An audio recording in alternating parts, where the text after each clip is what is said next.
Welcome back. You've been a fantastic audience. I can see that most of you have been here all day. That takes a lot. And now the easiest panel for the day. You've heard about the media. You've heard about the digital revolution. You could tell, I looked at the panelists in the last one and other for Samir. I could add their ages, add all three of them, add 10 to it, and comes to my age. But that tells you where the digital revolution is. Our last panel, as usual, focuses on Palestinian strategy. Very easy subject. And I'm sure that everyone here wonders, what is the Palestinian strategy? That's what our panelists have been tasked to discuss this afternoon. During the Arab Spring, as I mentioned earlier, Arab, whatever season you choose to put it, the Palestine question was put on the shelf. This has been a very serious topic, very serious development. But I'm not going to repeat what I said earlier. It's still the focus of everything in the Middle East, and I might say probably the universe. So, before I start that one, I've been tasked with actually telling you that we do have a program that happens to start at 6 p.m. this afternoon. It's an extremely important exhibit for those of you who've been looking at the pictures outside. It's called Guardians of the Mosque. It'll start today. We'll be here for some time, for several weeks. But also there are some pamphlets, booklets. I've looked through them, extremely interesting. And the photographer for these pictures, Mr. Andrew Courtney, I understand will be here at 5 o'clock to meet you and sign your and autograph the book for you should you choose to take one. And I believe that you would not be disappointed if you do. Back to our panel. It's titled Palestinian Strategy, Reform, Representation, and a New Framework. And it goes all over the spectrum. However, the three tasks to address these topics are most qualified, I'm going to say uninhibited in their views, very courageous. And we will start, when we start with Ms. Noura Erakat, who is a human rights attorney and activist. She is currently a Friedman Teaching Fellow at the Temple Law School and is the United States-based legal advocacy coordinator for Badil Center for Palestinian Refugee and Residency Rights. Most recently, she served as legal counsel for a congressional subcommittee chaired by a well-known Congressman, Dennis Kucinich, and a courageous one for that matter.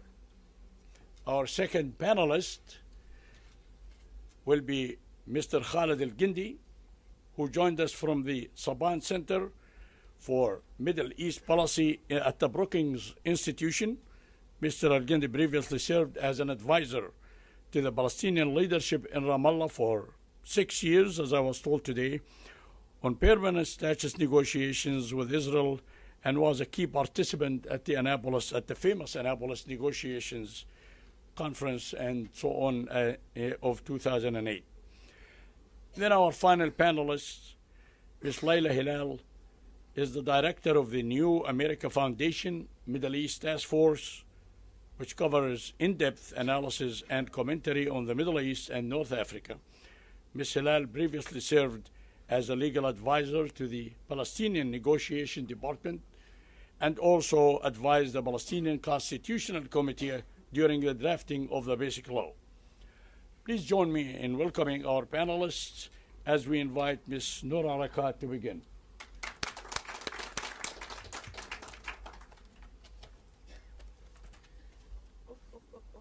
The runaway placard. Thank you to the Palestine Center for this warm invitation. I was thinking as I was approaching this how unique it is for being one of the very few institutions that has been sustainable on this question. So for students like Seema, who are recent graduates, who look to how to continue their advocacy, it's refreshing to find that there are institutions being built, like the Institute for Middle East Understanding, like blogs, including Mondowise, Electronic Intifada, Jadaliya, but long-standing institutions like the Jerusalem Fund and the Palestine Center. And so thank you for that. And Dr. Ali, if you thought that the last panel was youthful, and this panel may be similarly youthful, in fact, the new generation of leaders is much more youthful than anything you can witness here. And I was very honored to see those student and community organizers last week at the National Students for Justice in Palestine conference, who are intrepidly forging ahead with a campaign for boycott, divestment, and sanctions. And unlike their Israeli student or Jewish Zionist student counterparts who are being funded with millions of dollars, there is $500,000 that was donated to the Hilal at University of Michigan, Ann Arbor alone to counter the student movement. And these students have done everything on a shoestring budget. They fundraised $20,000 through direct appeal to be able to put in their own conference. And this is making something out of nothing, what in Arabic we'd call ibda'. And so I do want to applaud them and also emphasize that once these students graduate, the problem is that energy, that radical vision, that enthusiasm has very few outputs.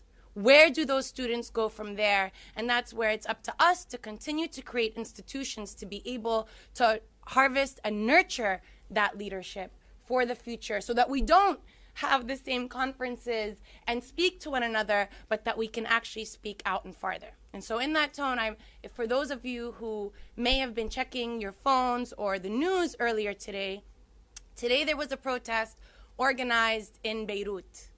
And the organizers of that protest were also youth, Palestinian refugee youth in Beirut, who came out to protest against Abu Mazen's declaration that he does not care to return to Safad as a refugee, but considers his new home in Ramallah. And so in Abu Mazen's address, he was addressing Channel 2 Israeli News, an Israeli audience, and not his own Palestinian constituency, and certainly not those Palestinian refugees who today came out and organized a protest and not only called on Abu Mazen to resign, called on the Palestinian Authority to dissolve, and called on Oslo to be annulled. That seems quite radical. And unfortunately, it doesn't permeate and percolate to the top of our mainstream media because there is no form of accountability in Palestinian leadership today. There isn't a way that these Palestinian refugee youth, for example, can cast their vote in a democratic process and oust the leadership that they feel doesn't speak for them. There is no way that they can enter the elections themselves so that they can create and harvest a new vision for Palestinian liberation. Whatever we think of as democracy and accountability does not exist in the current Palestinian leadership. What exists today in the form of the Palestinian National Authority was meant to be an interim body to serve as a transition from occupation to independence in the early 90s. It was never meant to supplant the Palestinian Liberation Organization, which represents all Palestinians regardless of their geographic location, nor was it meant to supplant the Palestinian National Council, which is the democratically elected body of Palestinians, wherever they may be, that actually informs the Palestinian Liberation Organization how to behave on behalf of Palestinians. And yet today this Palestinian Authority continues to rule by fiat without a democratic mandate, and continues to speak not only on behalf of the base of their constituents, no more arguably than the West Bank, including Jerusalem and the Gaza Strip, if that, which is only 37% of the Palestinian population, but they also purport to speak and to create a strategy for Palestinian national liberation, which is not part of that mandate. And so what has that strategy been, and why would there be objection to it? And of course, that strategy is encapsulated in the two-state solution, which we continue to discuss and to debate, and yet the two-state solution, by all stretches of the imagination and actual fact-finding, no longer exists as a viable option. And that lack of viability is not a mistake and a failure to hold Israel to account to the Oslo Accords. It's actually a direct product of the Oslo Accords. The way that it was written and the Declaration of Principles was written produced the results that we see today. Consider that the Oslo Accords had no reference to international law. So all reference to terms and how to resolve the conflict resort to politics. And in this case, politics reflects the more powerful party. And in this case, that's Israel, which is a state, the fourth largest nuclear power in the world. Israel, the U.S. is #1 ally in the Middle East, and U.S. happens to be global superpower.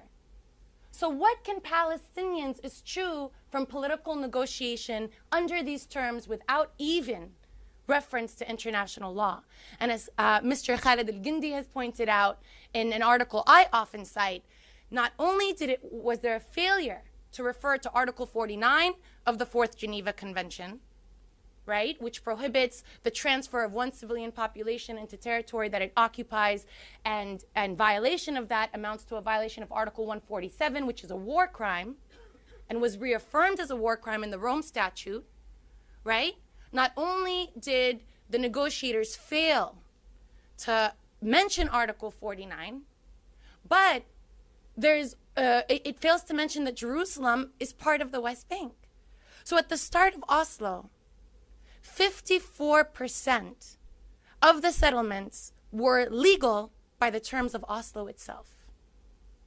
Were legal by the terms of Oslo itself, which is to say nothing about putting off the most critical issues: water, borders, refugees, and settlements, obviously, to the end in the final status agreement. So it should be no surprise to anyone today that the settler population has increased from 193,000 settlers in the early 90s to nearly 600,000 settlers today.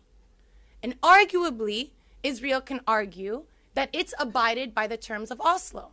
And it can make its way out of this by swapping land with the Palestinians in order to still create a two-state solution. There's more flaws in the Oslo Accords, and one of the most significant one is buying in to a paradigm that this is a conflict about land for security. That somehow Palestinians will offer security if they get land in return, and yet that's not the paradigm that we witness on the ground. This is a conflict about settler colonialism, about the colonization of an indigenous population's land that has been deprived of their cultural contiguity, their territorial contiguity, and that deserve the right to, and have the right to self-determination, not only in the form of self-governance, but self-determination as a people to continue cultural and their national development. This paradigm of security for land is very explicit in Oslo. The Oslo Accords prioritize Israeli security above Palestinian self-determination, and in fact condition any type of Palestinian self-rule on the ability to deliver security to Israel.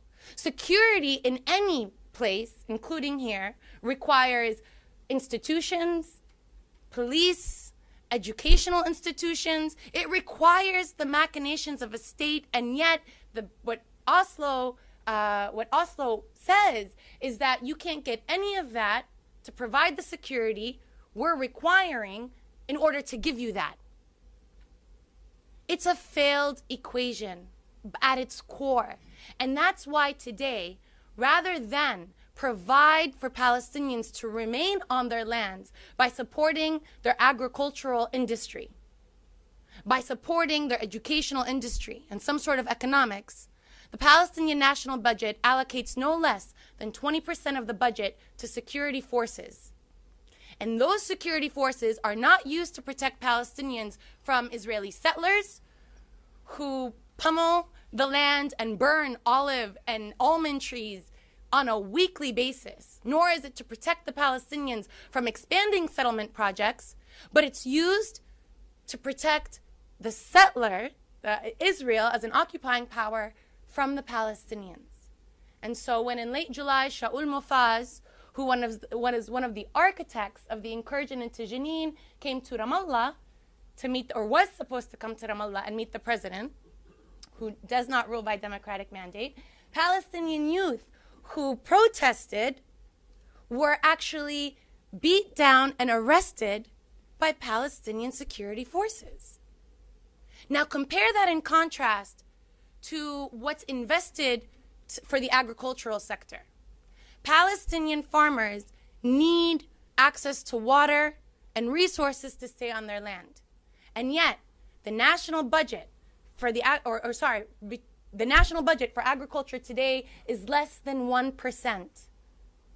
It's about 0.74% compared to 20% for security. So it's no surprise that the agricultural sector in Palestine has diminished from 13.2% in 1994 to 5.2% in 2010. These conditions should be no surprise. They are the direct result of a failure to affirm a narrative and the continuation with a two-state solution which envisages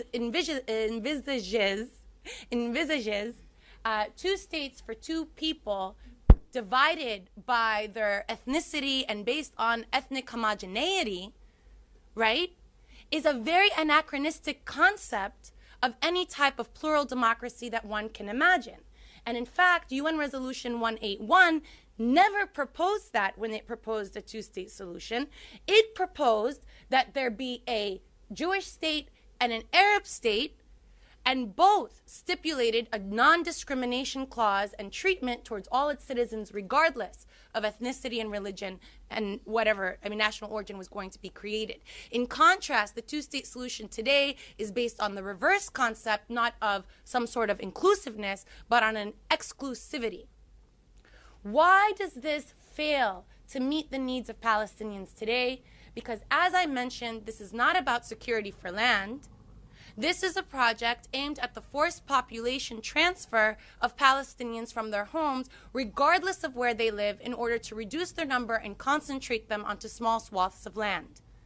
Forced population transfer, by the way, is the legal term for ethnic cleansing. I think it sounds a lot more palatable to say forced population transfer, especially for folks in Washington. But this ethnic cleansing is not just limited to the West Bank, where the apartheid wall has not only built 85% into the West Bank, confiscated 13% of the land, and made 50,000 Palestinians now a new term, a new category under international law, because they're stuck between the wall and the Green Line. So this is the wall, this would be the Green Line, or the 1949 Armistice Line. 50,000 Palestinians stuck in that are now constitute a new category under international law called internally stuck persons. As if we didn't have enough categories into which we fit. Refugees, persona non grata, civilians under occupation, Jerusalemites without residency, second-class citizens of Israel. Now we are also internally stuck persons. That phenomenon of actually concentrating the Palestinians does not only exist in the West Bank and Gaza, where you can imagine this on a large scale. It also exists within Israel itself. Israel's treatment of its non-Jewish Palestinian citizens mirrors its treatment of these Palestinians under occupation. And that's most obvious when you consider the 30 to 45,000 Palestinian Bedouins who live in the Naqab or the Negev desert. These are the descendants of 19 tribes who existed, who lived there before the establishment of Israel, who have already been once displaced, and now the state is, under the Power Plan, proposing to remove their own citizens. About 30 to 40,000 of them, concentrate them into urban townships so that they have no relationship to their agricultural history and livelihood, in the name of development. In the early 2000s, between 2002 to 2004, the state tried to remove its own citizens by spraying toxic chemicals onto their lands, onto their agricultural lands. Adala, the Arab Center for Minority Rights in Israel, filed a successful suit and procured an injunction against that practice. And so now today, instead of spraying the land with toxic chemicals to remove the Palestinians, there is just outright demolition of their homes. And Al-Araqib, the homes of Palestinians in Al-Araqib has been demolished no less than 25 times. And every time those Palestinian villages rebuild their homes, and what Israel wants to build in the place of their homes, if anybody can guess, it's a park and a forest and new Israeli settlements within Israel. And insidiously, these Palestinians who have rebuilt their homes have now been given a bill for the cost of demolition of their own homes.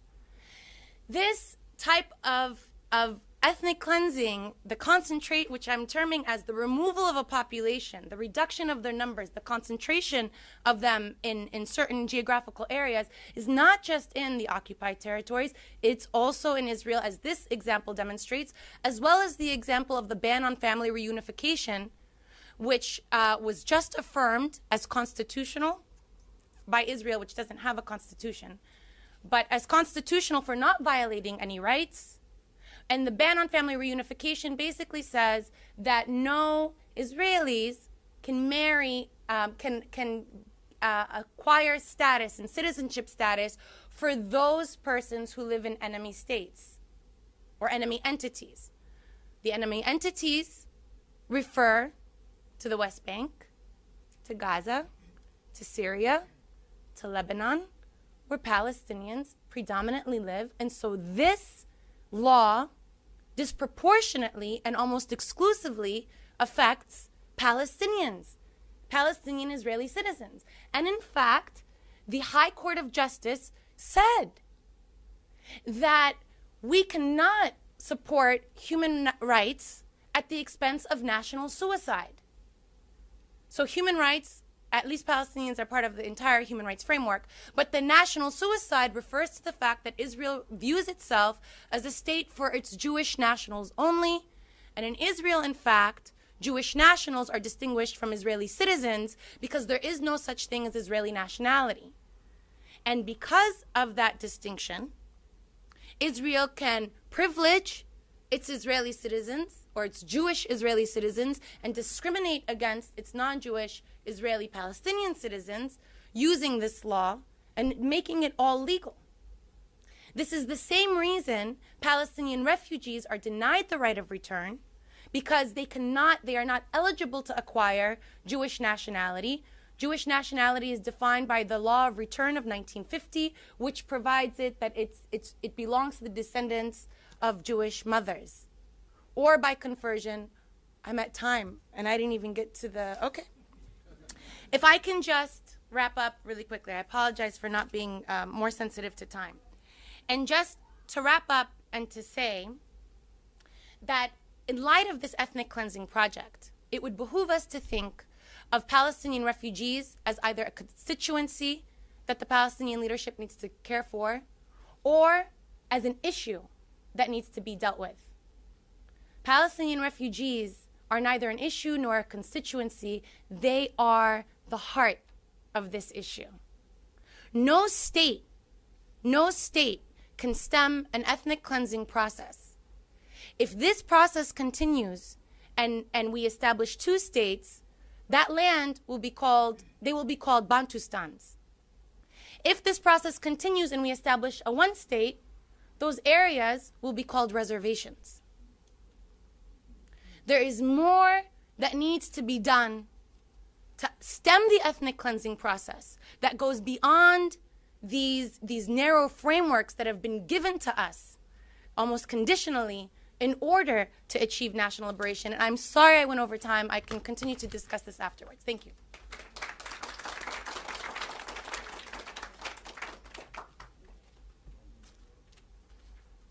I think that questions and answer session will allow you to expand on your views. Go ahead, Khaled. Thank you, Dr. Ali, and thank you, Yusuf, and to the Palestine Center. And thank you, Noura, for such a powerful and compelling presentation. But I don't thank you for making my job all that much more difficult to have to follow you. I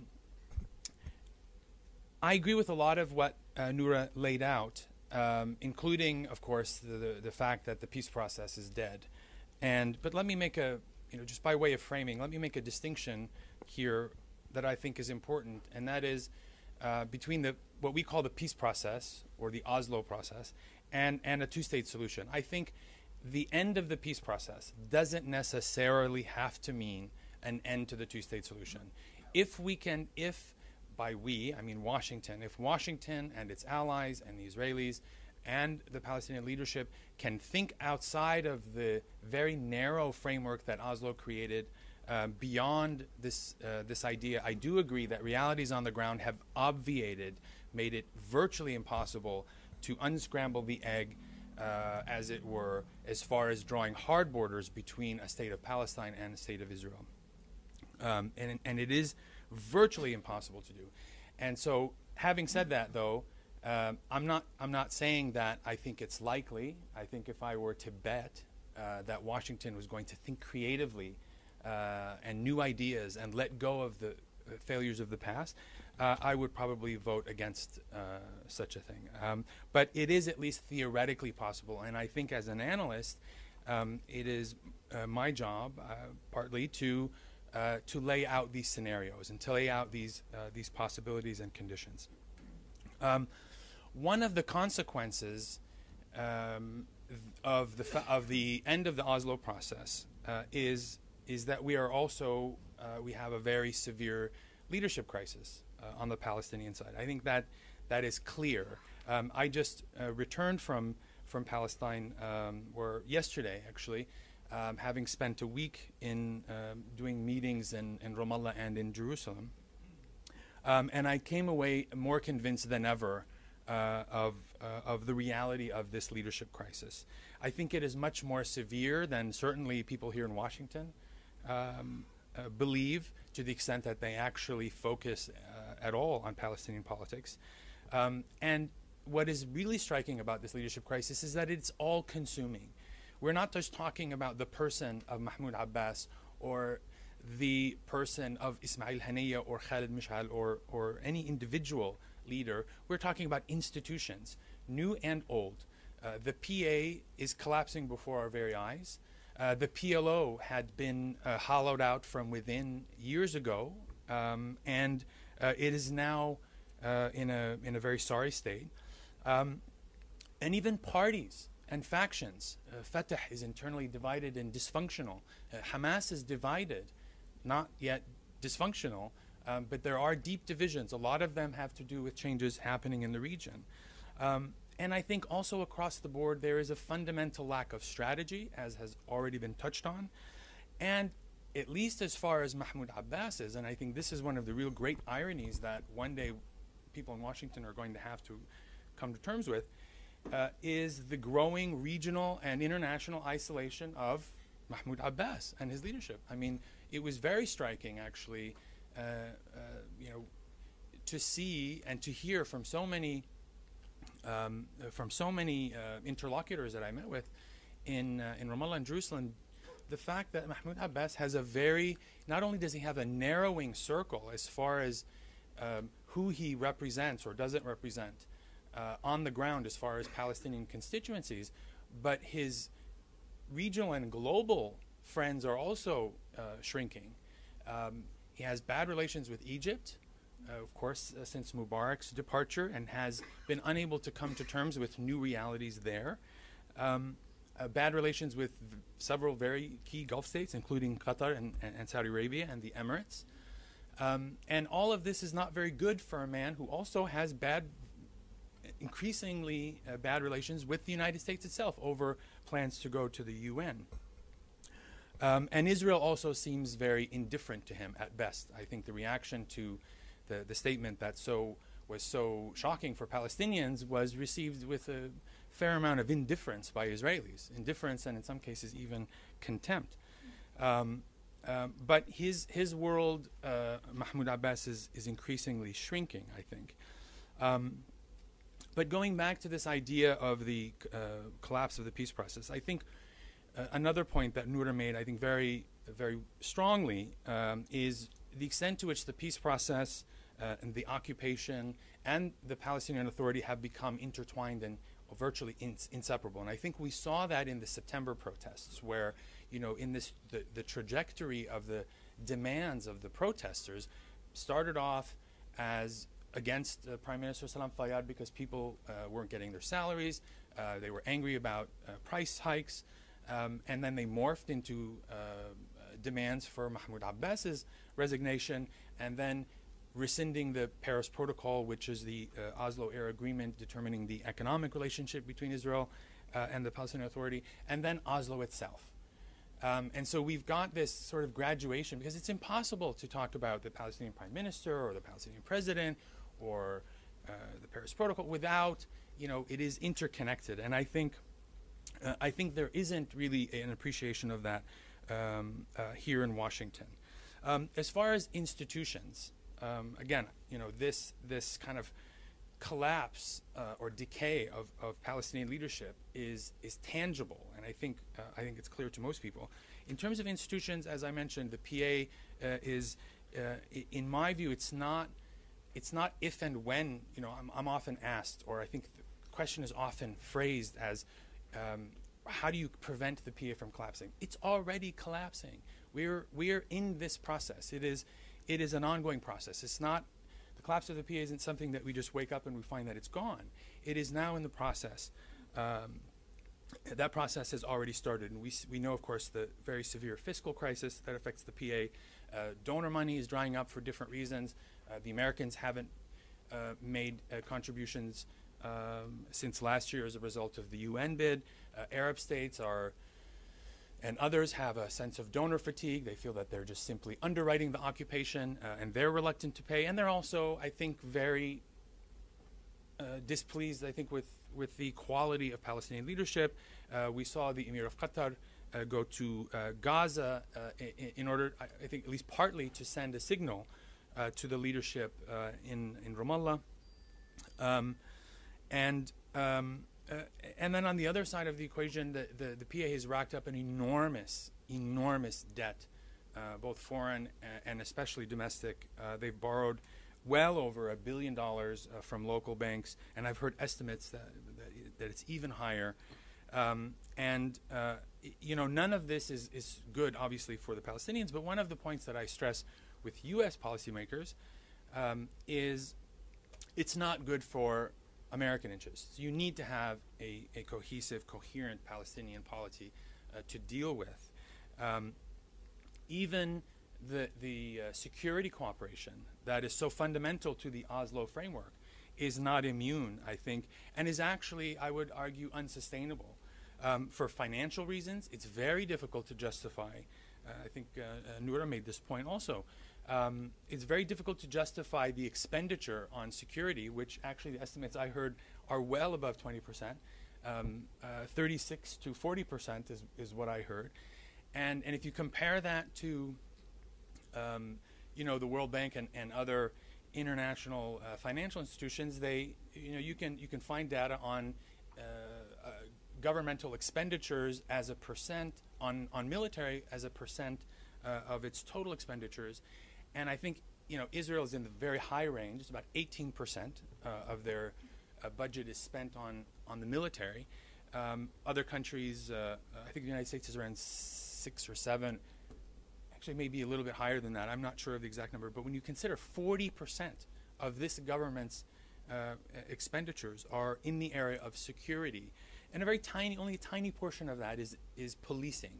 Actually, just basic law and order police in Area A, petty crimes and whatever the Palestinian police actually do. And the rest of it, of course, is in terms of security coordination with Israel. But it's also politically unsustainable. A term that I kept hearing over and over in various forms is this idea of a 5-star occupation. Israel has this 5-star occupation, international donor money, being paid on checkpoint upgrading, and the Palestinians are handling the security, and the Americans are paving roads, and everybody's taking a piece of the occupation, while Israel is essentially, of course, off the hook, both financially and politically in terms of the occupation. So politically maintaining this 5-star occupation is I think, untenable. And also because the issue of security coordination is a key sticking point in Palestinian internal reconciliation talks between Hamas and Fatah. And so I think it is unsustainable maybe over the short term, but certainly over the medium term. And already I've noticed, and others have noticed, that both Palestinians and Israelis have begun to deal with this new reality of the PA collapsing and are dealing with the day after. And they're already dealing in contingencies and preparing for the downsizing and downgrading of the PA, which is essentially a reversal of Oslo. So Oslo is actually being reversed on the ground. And we're going, in many respects, back to the future. In a way, we're going back to the 1970s and 80s. On the Israeli side, I take very seriously the threats by Israel, by Lieberman and others, to collapse the PA if they go to the UN. And the actions that are happening on the ground, I think, are leading to that. One thing that Israel did during the local elections, for example, that were held a few weeks ago, there was unprecedented Israeli facilitation of these elections.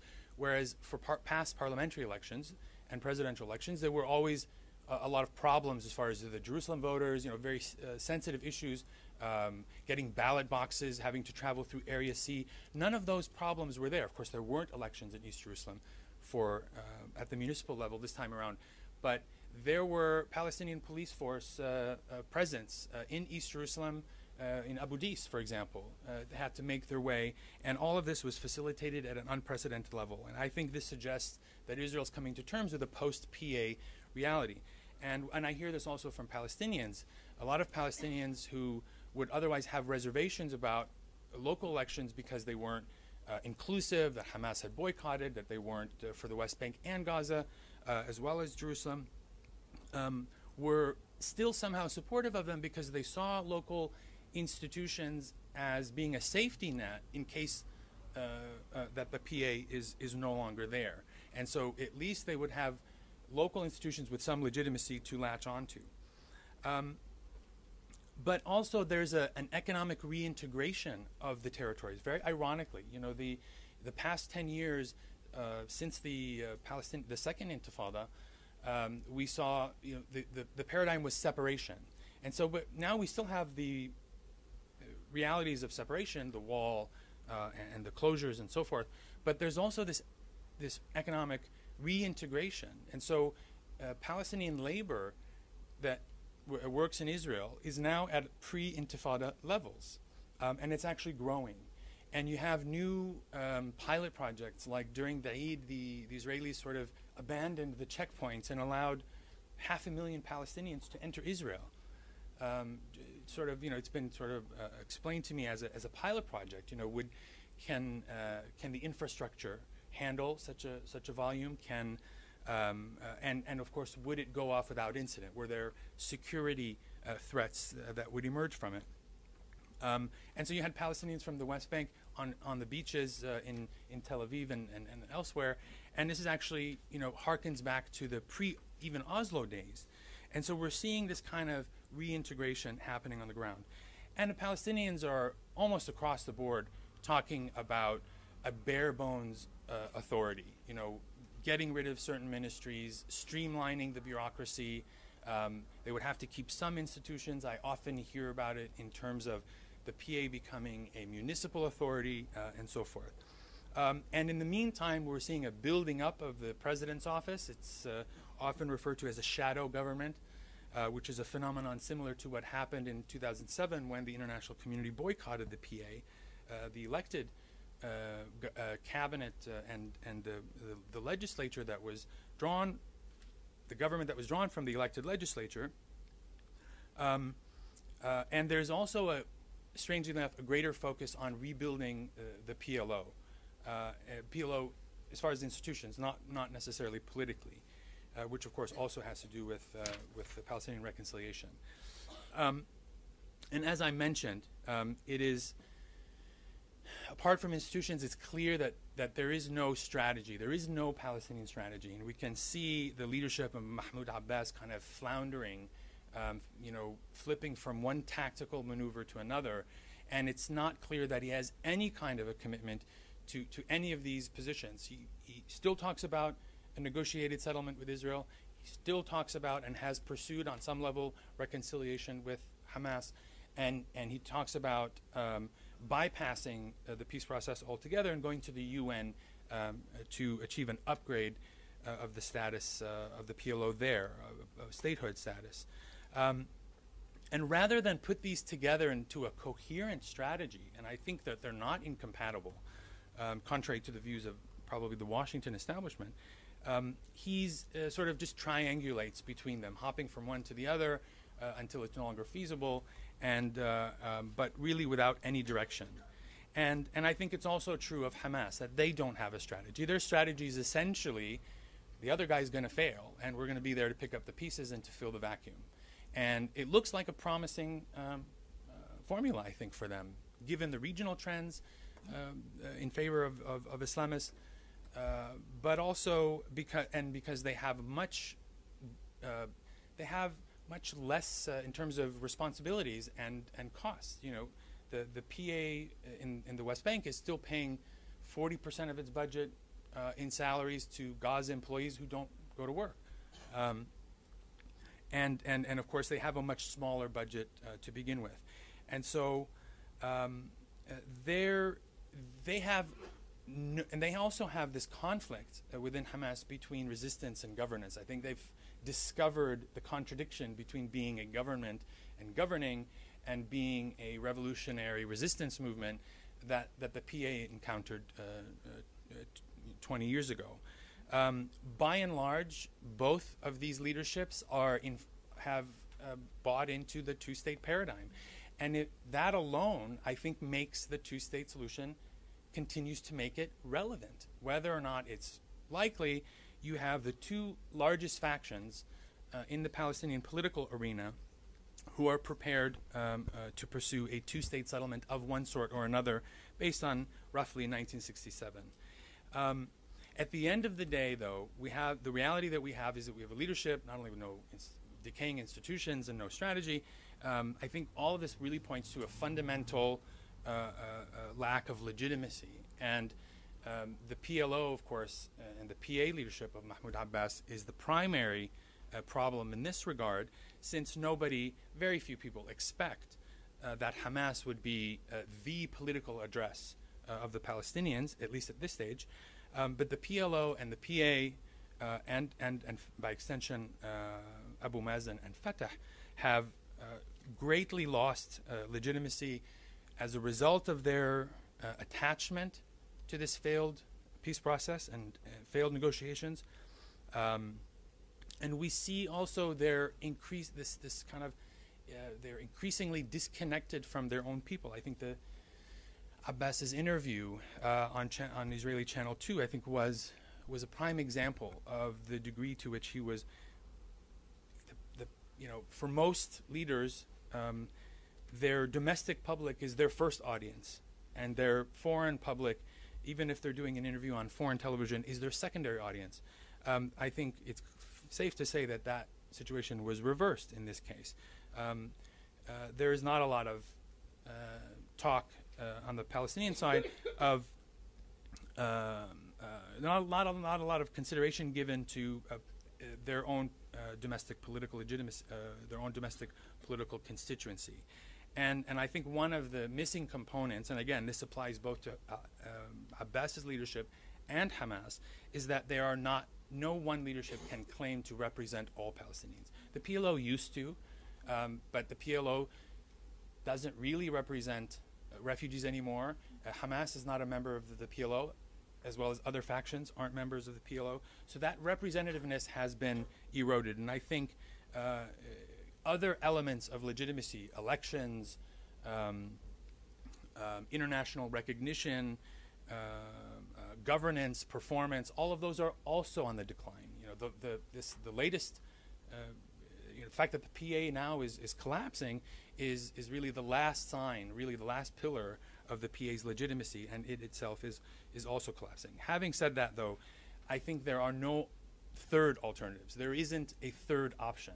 The revolutionary youth movement, to the extent that such a thing exists in Palestine, is weak and divided, and I think also visionless, or at least divided on their vision. And so even the best of intentions, the lessons that we learned from Egypt, who, you know, these revolutionary youth groups were empowered for about 18 days and then it ended. After that, it was the political forces that filled the vacuum. And the youth movement in Palestine has not yet coalesced into a viable political force. And thank you.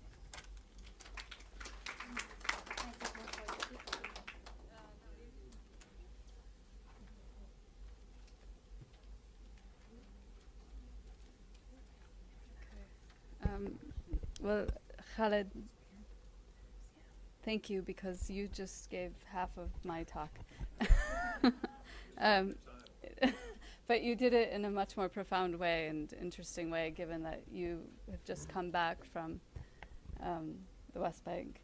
So I find both what you and Noura said to be of great interest, and so in the interest and the desire to get to a discussion about what you've said, I'll try to be brief. But what I wanted to do was talk a bit about the lack of a strategy, and sort of where we stand since the last demise of the peace process about 2 years ago, I guess, at this point in time. But you know, where do we stand? And as I see it, and as Khaled outlined, there's essentially three main actors on the Palestinian political scene right now. One is the PLO/PA, the other is Hamas, and the third is civil society.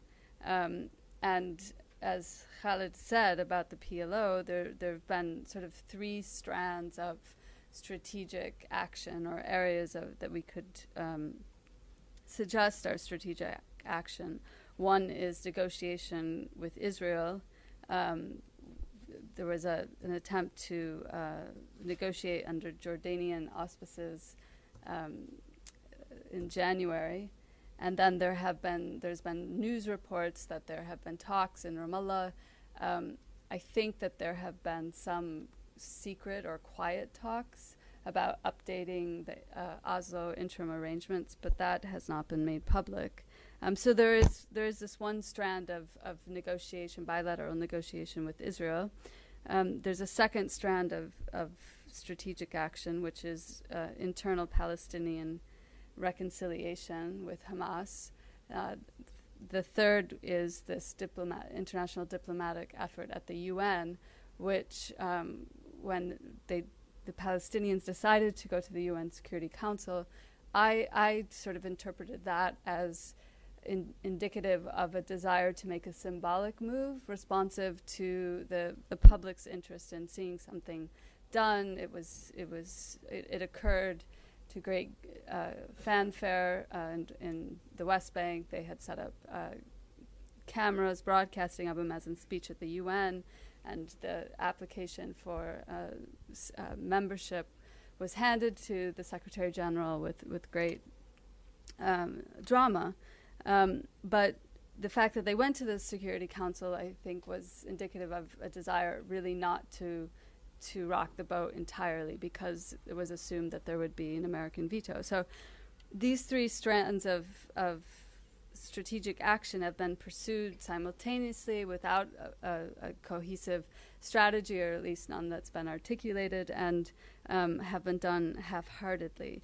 And we see that there is likely to be another application or another resolution, tabled before the UN General Assembly asking for non-member observer state status with the UN on the 15th of November, which is the day of Palestinians declared independence. So all these lines of action are sort of ongoing, and again in a half-hearted way. Hamas, for its part, is, I think, riding the Arab Spring, playing its cards. It had downgraded its resistance ideology and was promoting a more compromised line of engagement, which has oddly been reversed lately, or with the sending of rockets, and perhaps Hamas is feeling emboldened by a visit of the Qatar Emir to Gaza. I think we could spend a lot of time just sitting here debating what that visit means and what the intention is. One very worrying suggestion that I've read coming from Israeli commentators is that there's a desire to make Gaza the third state. So is Hamas playing this strategic game? I don't know. But it's certainly not, it's not interested in reconciliation. So the third actor on the scene is the civil society, and as Khaled said, civil society has presented a very deep and profound critique of the two-state solution, of the status quo, of the Oslo, as we've heard from Noura. You have the BDS movement, which is intended to draw on international law and promote Palestinian rights through international pressure on Israel. But there's been no articulation of a political platform by civil society and by the BDS movement. And so I think it's also half-hearted in a sense, because the third way or the third force presented by civil society obviously has clarity about principles and ideas about what's wrong, but there's been no sort of coalescing around an alternative paradigm. And granted, it's going to take us perhaps a while to flesh that out, but I also think that there's been a reluctance to promote an alternative to the two-state paradigm. And I think we need to question that as potentially stalling progress and pushing forward and against and over and beyond the status quo. So I think we're stuck, and the Palestinians are stuck, and I think it's not easy to admit that we're stuck, because for 12 years now we've pursued a paradigm which was based on the notion that Israel would see it in its rational self-interest to end the occupation of the West Bank and Gaza Strip, and that the Palestinians, by providing concessions on the major issues like compromising on the historical compromise of giving up 22% of mandate Palestine, of asking only for a symbolic return, combined with Israeli rational self-interest and American appreciation for Palestinian pragmatism, that this would produce a two-state outcome. And I think that a lot of institutions, a lot of political effort is invested in this paradigm. I mean, the whole J Street, which is new, right? It's it's in its third year now of existence. It's premised on this whole paradigm. So there's a lot of political activity, a lot of monetary investment on the part of the donor community, a lot of Jewish progressive thinking along this paradigm. And the Palestinian PA themselves are stuck in this paradigm. And I thought it was very telling that Yusuf published his critique that said the Israelis have chosen two things. One, they've chosen apartheid, and they've chosen to admit that they're not practicing apartheid. This was published on the same day that Noura Erakat published an op-ed in the Haaretz saying, the day before the Palestinian election was our last chance to save the two-state solution. The Palestinian leadership is still clearly stuck in the cul-de-sac that it's been in. It doesn't have alternative ideas, and it doesn't have alternative partners, and it's not being pushed by civil society in any substantive way that would galvanize these movements that have been built up around the two-state paradigm toward a different direction. I think also it's not easy to say that we're going to dissolve the PA. The PA has built these institutions that are servicing the people. You have 160,000 or more Palestinians that are receiving salaries. I've heard the former head of the World Bank's office in Jerusalem say that the PA is the best welfare system that we can imagine. So there is acknowledgement that the PA is a process of conflict management. It's a process of getting support to the Palestinians, and it's a process, I think, that the Palestinians themselves on the ground are invested in to a degree, because it is an indication of some level of self-governance. I don't think self-determination, because these are interim institutions. They haven't been conceived of or promoted as institutions of self-determination. But I don't think Palestinians necessarily want to do away with the PA, and I don't think it's an easy option. I think, but there are two factors I think that are really presenting a major strain on the PA in terms of getting out of the cul-de-sac it's in, and those two things are, one, donor dependency and dependency on Israel for the VAT transfers and for the movement of people. And I think that for donor dependency, I think that after the Palestinians went to the UN last September, and the U.S. Congress put a hold on what was only 200,000 of economic development assistance, Palestinian PA leaders were very sort of dismissive of the implications of this. But the European Union has not adopted a policy that's really that different from the Americans. It hasn't withheld its aid, but it certainly pressured the Palestinians from acting outside of the box.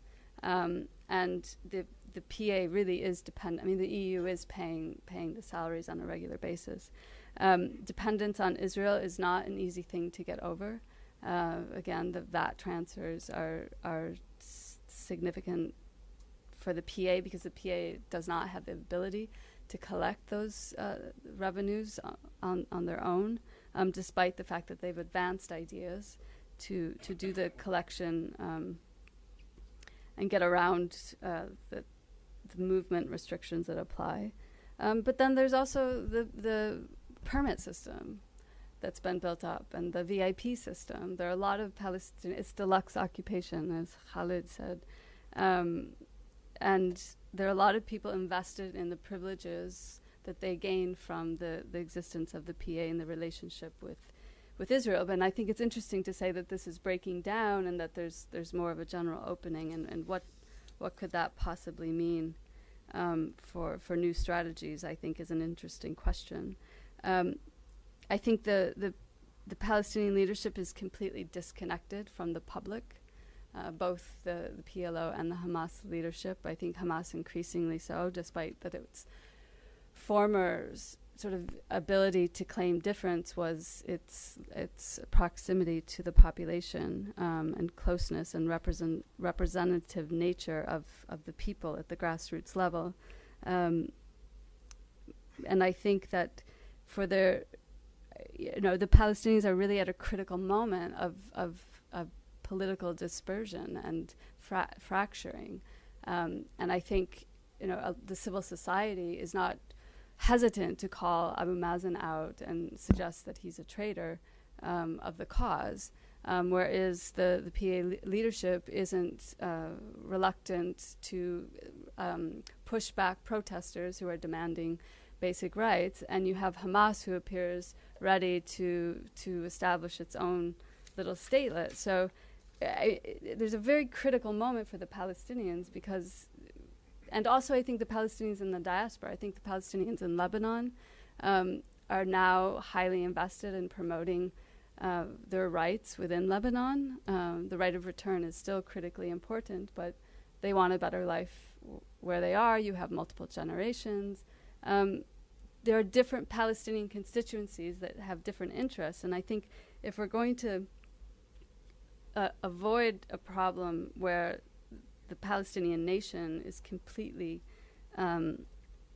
disaggregated into interest groups, and we have to think about a new strategy, and we have to produce new leadership, and we have to give that strategy a platform beyond just international law and principles. And I don't know, maybe it's time to endorse one state, but I still think that doesn't resonate with the majority of Palestinians. So it's time when we need to start fleshing out alternatives. And we also need to figure out who else we can work with at the international level. There's been a complete reliance on the U.S. as a sponsor of progress, political progress. And I think there's a question of what other countries can do. Can the Arab states and the new geopolitical shifts provide some new leverage for Palestinians or partnerships beyond just an Islamic partnership? What about the BRIC countries? Can we pressure the EU a bit? What are these? Do these different international actors present different opportunities for the Palestinians?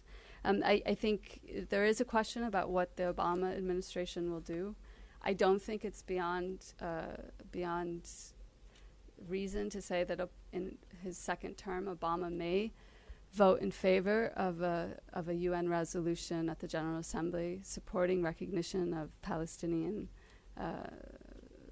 statehood, because that would not really, I think I could see that happening. I don't see it happening November 15th, but if there is a stretch of time between now and when that resolution would be put forward, there's potential.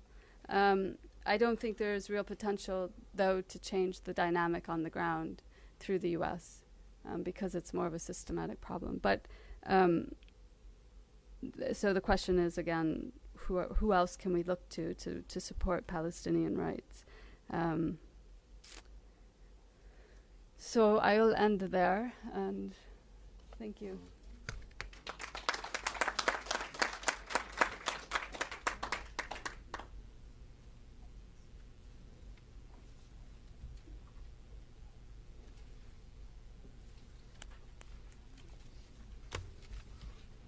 Thank you, Leila. Thank you, Noura, Khaled.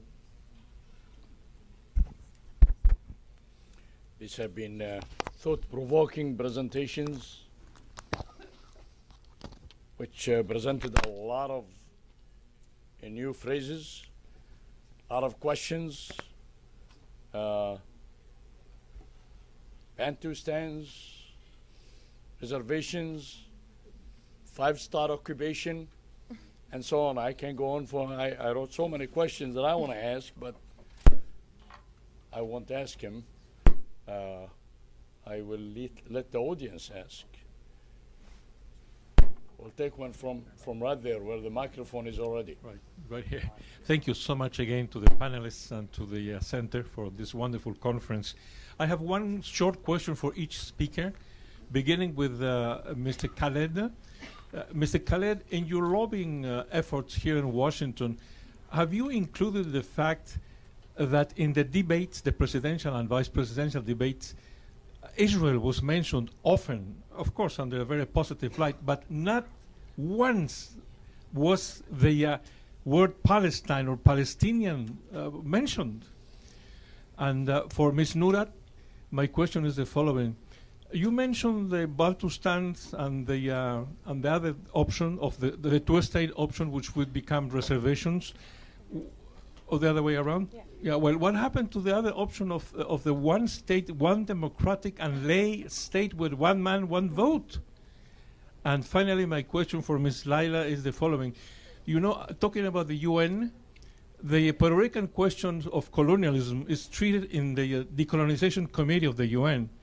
The blockade against Cuba has been rejected forever in the Human Rights Council. What body is the one that is studying the Palestinian question at the UN? Thank you so much. Do you want to take? Are you taking more than one, or are we going to? No, we're going to take one by one. Otherwise, we will get confused. Right. Go ahead, Khaled. On the question of, on the question of the absence of the Palestinian issue in the American presidential debate and in the broader international relations debate in general, I think it's true, and I think it's one of the reasons why I'm so skeptical. I hear from U.S. officials that if Obama is reelected, of course now we all know that he has been, when he's reelected, there will be a renewed push on this issue. And of course, they're trying to keep Abbas from going to the UN. And so they will sweeten the pot with something. They will give him or offer him something. I'm not sure how meaningful it will be, whether it's a resolution to substitute for what the Palestinians have in mind, or new negotiations, or I don't know what it is. But I don't take it seriously, because the United States is disengaged not only from this issue, it's very disengaged in the whole region. And so this is this is already the kind of a low priority issue in a second tier region for the United States. So I'm not convinced that there will be any meaningful action by the United States. And I think we're likely to see more of the same. I think the fact that the United States is clinging to this, these old mantras and old formulas, just pulling out the talking points from 2004, in a radically different, changed regional environment is indicative of that. Yeah, I'd like to add to that. I think that for those who are really excited, I don't think anybody here, but for those who are really excited about a second term from Obama, that this gives him the elbow room to do what he, flex his muscle, it's just not true. It's just not going to happen. One, he's still accountable to his Democratic Party. And so for Obama to do something horribly unpopular in the domestic arena, he can handicap an entire party that he represents. And so I don't think that risk is worth it. More indicative of that is just taking a look at more of the same policy in a dynamic region, and actually something that accelerated that policy this year. If all new laws, including the Enhanced Security Cooperation Act, the National Defense Authorization Act, and the Iron Dome system, which have passed the House, if Obama signs them into law, he will be basically approving $948 million new dollars for fiscal year 2013. That doesn't take into account the $3 billion that's already part of our military relationship, our military weapons exchange. So I would say that for those who are hoping that somehow the U.S. is going to deliver a state and freedom, that's the lesson that the PA has taught us. If we haven't learned that lesson already, let's look back to the PA's failures and why there's frustration with them to change course. My question, you asked that I left the strategy out about the one state, one person vote. I actually didn't. I was saying that even for those who are advocating for a one-state solution, right? Failure to address the core of the conflict, which is an ethnic cleansing process, will lead us to a situation where we can have one state and then Palestinians are concentrated as equal citizens in reservations.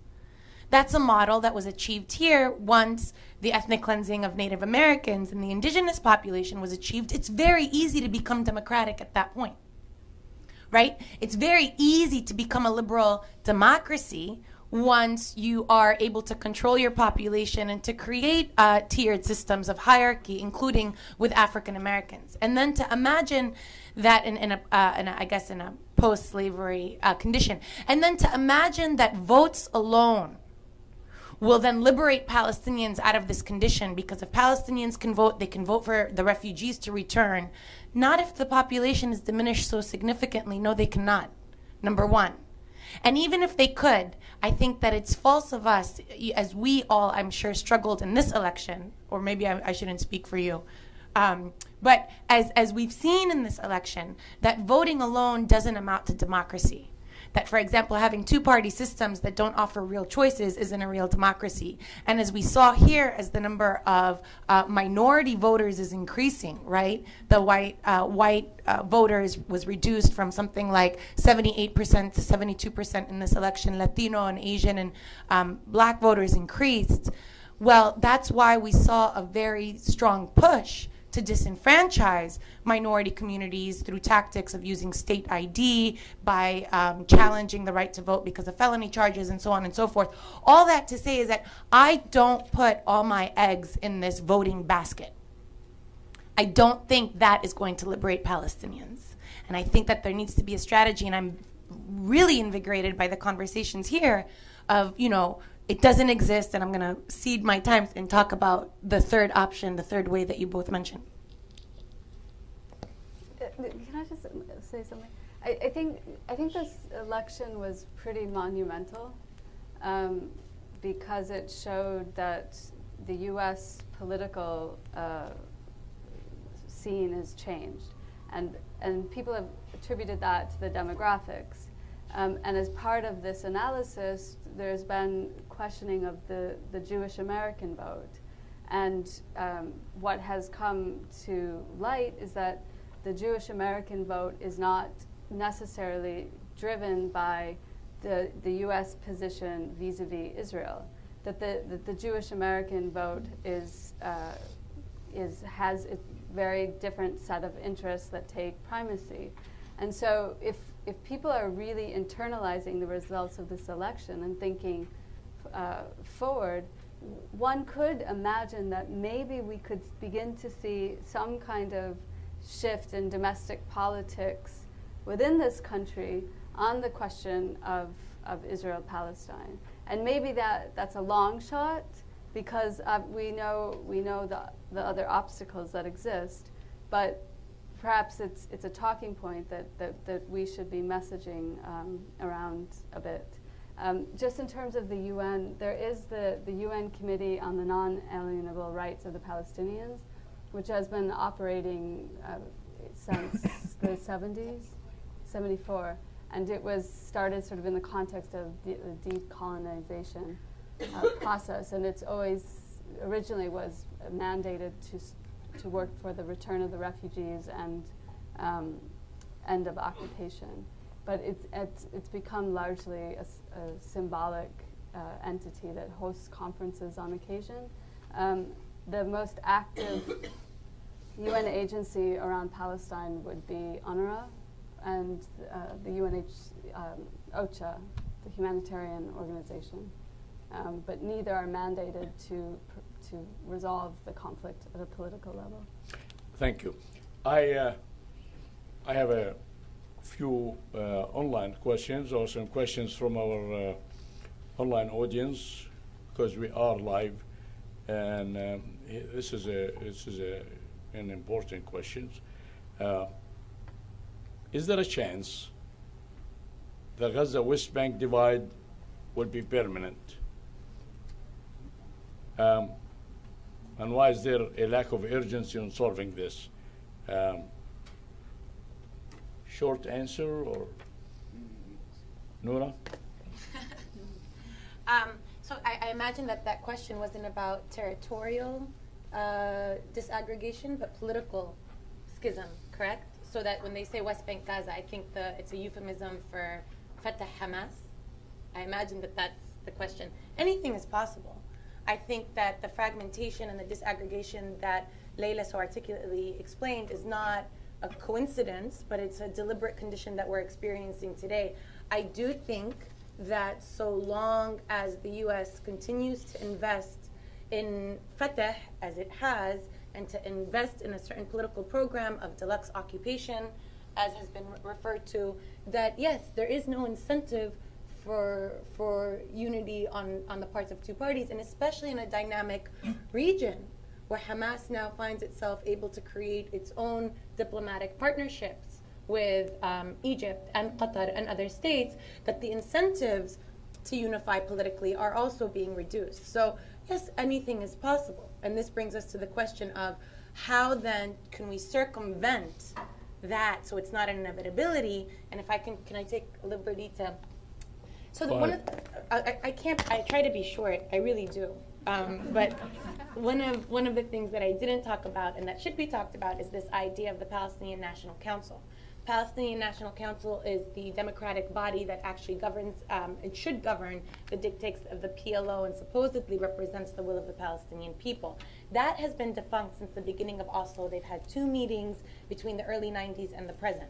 Well, for years now, and more prominently, there has been an effort to register Palestinians globally in order to participate in this new council and to participate in a democratic process where there can be discussion of political solutions. Imagine today which Palestinians in which constituency can actually give rise and be the tinderbox, for example, or the flame that creates a new movement that represents all Palestinians. It's very, very difficult because of these disparate interests. So one of the ways to move forward is this long-term vision of rebuilding the PNC and being able to at least engage. Palestinians have not engaged in debates with one another in, I don't know, since what, 1988? To be able to engage in political ideas with one another about that future. And so this idea of the Palestinian National Council registration drive is something that is ongoing. They've actually began their work in Denmark, where there are, I think, between 90 and 140,000 Palestinians, mostly refugees from Lebanon. The next state will be Sweden. The state after that is Lebanon. Then it'll move beyond to Germany, possibly Latin America after that, and then the United States. And the focus is that Palestinians register themselves to engage in this long-term vision process to create a third way. And in the meantime, the third way is something of a decentralized leadership that we have to give credence to. There is a decentralized leadership that actually impacts policy. And so, I mean, it depends on how you define impact and accountability, and that I'll leave to the next question. All right. I'm going to move to the gentleman who already has a microphone. Yes, Mark Harrison with the United Methodist Church office. Just very quickly, this is the second time I've been to the center conference.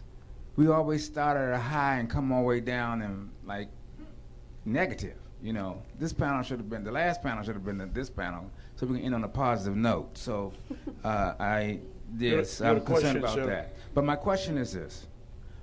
His question was fairly asked about a one-state solution, not the type of one-state solution that Noura came up with. That's not what he's talking about. So from the last conference it was said this, and I want to hear your answer to it. The Palestinians cannot come out for a one-state solution because you will give a propaganda victory to Israel. Your response.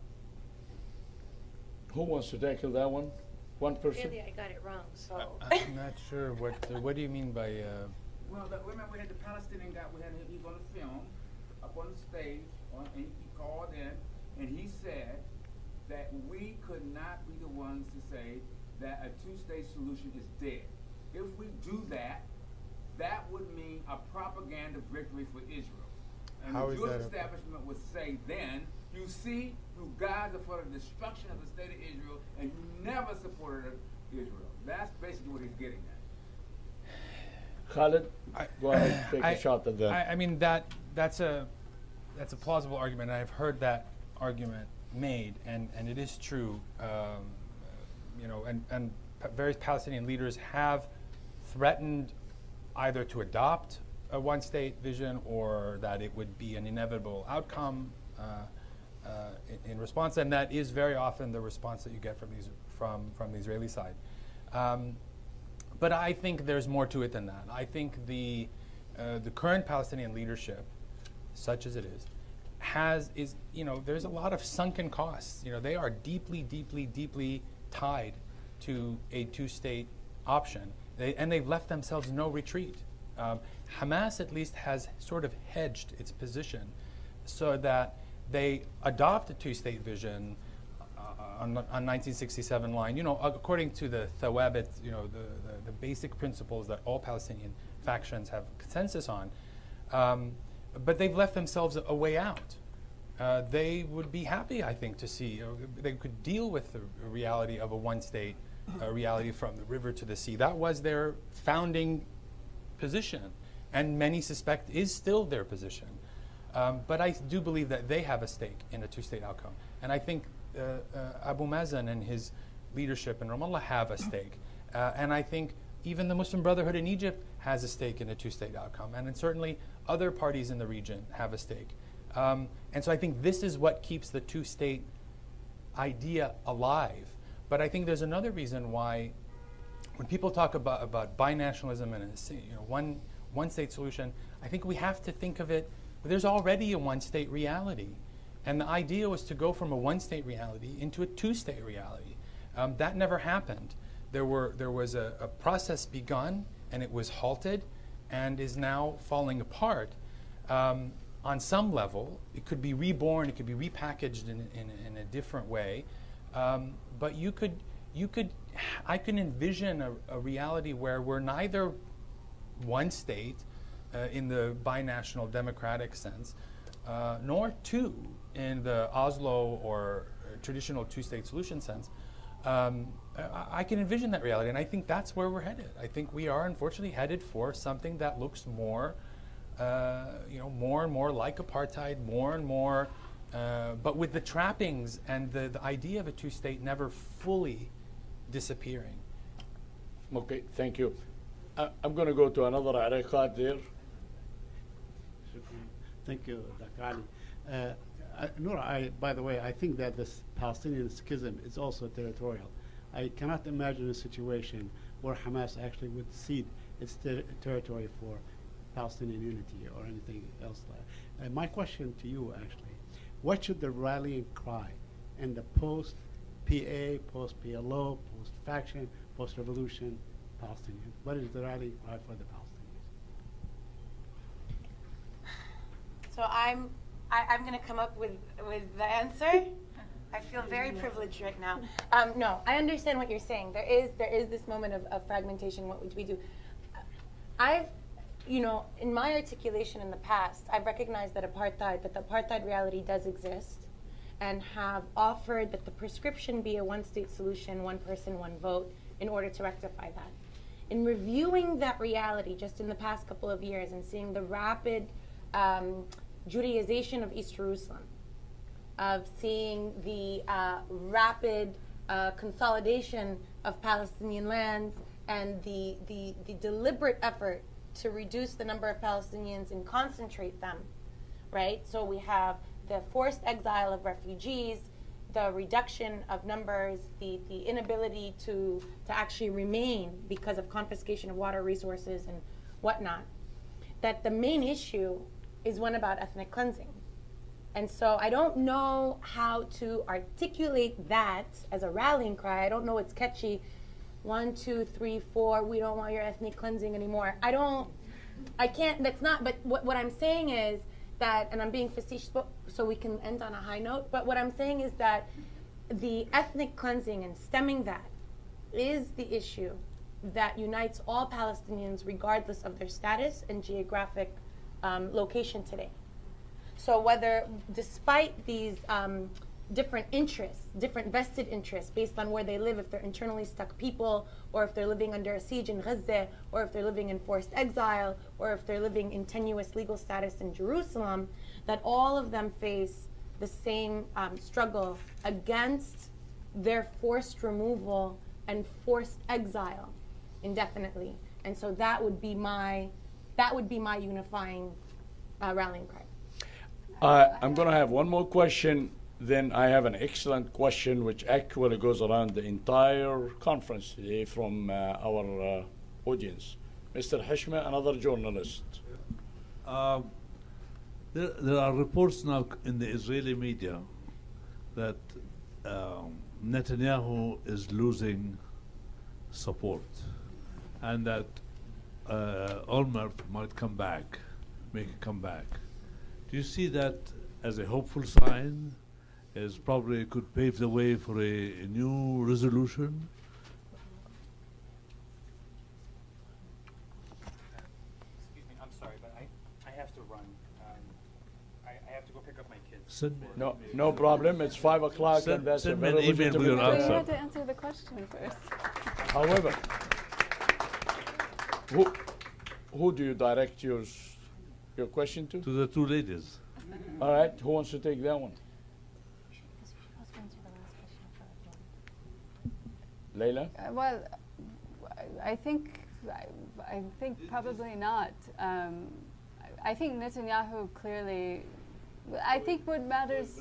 I think what matters is the coalition that he puts together post elections if he's reelected, and I cannot give you an in-depth analysis of Israeli politics at this point in time, but there are some theories that should he be reelected, it would be his coalition would be further to the center.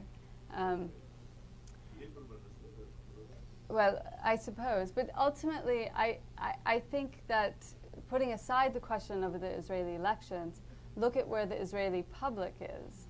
And I think the Israeli public is very right-winged right now, and they, as a former colleague of mine said, is that the Israeli sense that the two-state solution was inevitable is no longer part of their thinking about outcomes. And the question now really for them even is, what rights will the Palestinians have in this current reality that we have on the ground? And I think that the poll that was recently done, which showed that a majority of Israeli Jews now don't support evacuation of the settlements. They would accept inequality, systematic inequality between Arabs and Jews. The incidents on the ground, the lynching of Palestinians, the treatment of Palestinian citizens of Israel, I think all shows that the Israeli public itself does not support a peaceful outcome with the Palestinians right now. And the Israelis have their own internal domestic problems that need to be resolved before you could see any change. So I don't hang potential progress on one candidate or another in Israel. The last question from our online audience really relates to the title of our conference today. Title of our conference that's in front of you is, where are we headed, the United States and Middle East after elections? And the question was, what should the United States' role be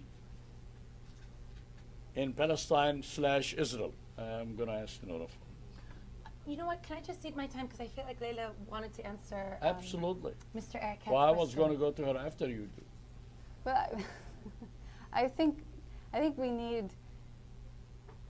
need less dependency on the West and more internal problem solving, more community mobilization. So I think we need to perhaps think less about, or we need to frame the U.S. role as being one where the U.S. should not intervene in Palestinian efforts to fix their internal problems, to reconcile, to hold elections, to promote international law, to go to the UN. It should be a position of non-interference. But I also think the rallying call for the region as a whole and the Palestinians is citizenship-based states. And I think, if you look at what's happening in Syria, if you look at what, the right emergence of a very ugly right-wing quality in the Israeli domestic scene, if you look at what's happening in Jordan, if you look at Bahrain, if you look at the Arab Spring generally, what's at stake now is that people want to want to work out new social contracts with their governments. They want equality. They want to be well represented. They want they want services. They want to be cared for. And so maybe the Palestinian issue can be a leader in this sense, where we frame the needs of the region as one where we create citizenship-based states, where the states and governments are accountable to the people. And maybe that's a bit far off of what we typically talk about when we talk about Palestine and Israel, but I would say that's the rallying call. One that we can network with, not just, as Yusuf said, with other minority or different groups within the U.S., but also network between Arab youth in the region around this notion of accountable states, citizenship-based states. Would you care to comment? Sure. I just want to, I like this, I do endorse the idea of renegotiating social contracts, which have hitherto been basically ceding all political agency in exchange for social and economic support from the state, hence, supporting an authoritarian resilience, right, that we've seen crack. And I think that in order to move from that to this liberal notion of citizenship and statehood in a kind of a pluralistic society, there's also ways to think about not only moving to ways we can represent ourselves, but also having substantive reform that's not just procedural. So not just a procedural reform where we move to being able to be counted as citizens, but substantive reform so that our input can also have equal value. And so that means, of course, economic and social reform as well as we move to building that vision of a new society, which I completely agree with. As for the U.S., I think Leila is absolutely right. The U.S.'s role in the Middle East, at this point, the U.S.'s role in the Middle East has always been a role of global superpower. The U.S. functions in ways that further its own interests. That's why it can at once support democratic reform in Syria and Libya, right? But at the same time suppress the Eastern Peninsula, Saudi Arabia, and protests in Bahrain, as well as protests amongst Palestinians. There are no principles that bind the U.S. to its vision. There are national interests that bind it and inform its policy. And so for those, I know there's many people who think that were it not for the Israeli lobby, it would be a much different landscape. And I beg to differ. I don't think that the Israeli lobby is what is shaping our Middle East foreign policy. It's an incremental difference that they add. But the Israeli lobby would not be so effective had their interests not dovetailed with U.S. interests in the Middle East. And so as far as I'm concerned, the U.S.'s role in the Middle East should be one of, how do you, stop serving your own interests? You can't really say that to global superpower.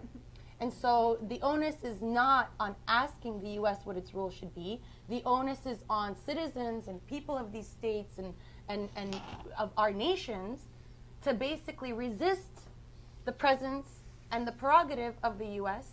in the Middle East. Okay. I'm going to take the liberty of answering the last question from our online audience. But first, you've listened to a fantastic analysis of the Palestine question from A to Z as it stands today after the election. And really, we're not about high note, low note, etc. The Palestine question is so complicated that we've been talking about it for a century, and you can see the where we are, the plateau where we are. But the last question from online is, what about the right of return? Return. Out of order. There was an answer from the audience here, and that's not and I'll take the liberty to answer that as a Palestinian who was born and raised in Palestine, and I've been here for 52 years. And I've answered this many times. I don't speak for my 5 children. I cannot give up their right of return. My 2 parents are dead.